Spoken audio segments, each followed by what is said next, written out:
seller. Should you buy it? Hardcore cinephiles will love the X950H.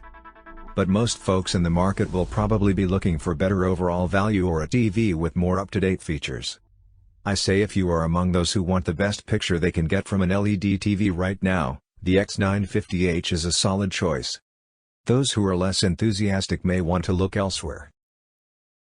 If you enjoyed the video, you guys can initiate a discussion in the comment box if you have any different opinions about the contents in this video. Be the first to start the debate in the box below.